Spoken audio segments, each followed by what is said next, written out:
खबर उत्तर प्रदेश के बहराइच जिले से आ रही है, जहां पर आईपीएस आदित्य मिश्रा ने रुपईडीहा इंटीग्रेटेड चेक पोस्ट का निरीक्षण किया और भारत नेपाल अधिकारियों के साथ महत्वपूर्ण बैठक की।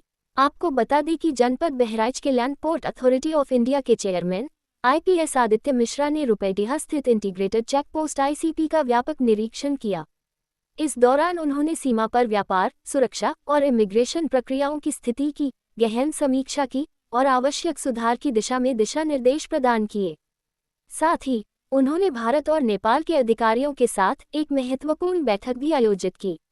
इस बैठक में नेपाल के APF SP Vimal Dangi, APF deputy SP Janak Basnet, Nepal के chief custom Dhruv Raj Vishwakarma, Nepal immigration अधिकारी दुर्गा कुमारी ओली, नेपालगंज आईसीपी के टर्मिनल हेड तारक राज जोशी और भारत की ओर से लखनऊ कस्टम के assistant commissioner Nandeshwar Singh, Rupaidiha custom के सुपरिटेंडेंट पंकजमणि त्रिपाठी और Dinesh Dhamija, immigration inspector Baham Gond, SSB 42वीं बटालियन के कमांडेंट जी.एस. उदावत और एसएसबी 70वीं बटालियन के असिस्टेंट कमांडेंट शैलेश कुमार शामिल हुए।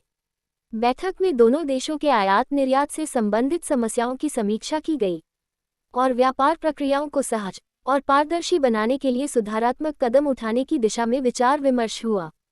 अधिकारियों ने सीमा पार व्यापार और सुरक्षा के मुद्दों को ध्यान में रखते हुए मौजूदा समस्याओं के समाधान के लिए आवश्यक दिशा निर्देश प्राप्त किए।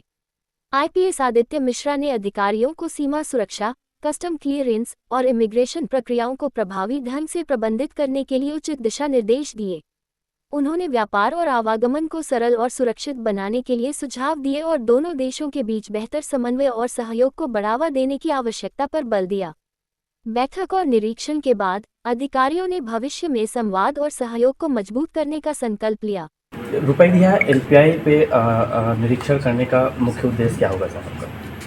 ये जो 2 लैंड पोर्ट बने, एक भारत में और एक नेपाल में, जो कि भारत के ही असिस्टेंस से बना, मदद से बना, उसका मुख्य रूप से ये था कि यहाँ जो भी आवागमन हो रहा है या ट्रेड हो रहा है उसको थोड़ा स्ट्रीमलाइन करना, उसको फैसिलिटेट करना, उसको सुविधा देना और सुरक्षा के दृष्टिकोण से भी महत्वपूर्ण है कि जो भी हो वो सुरक्षित और संरक्षित तरीके से हो।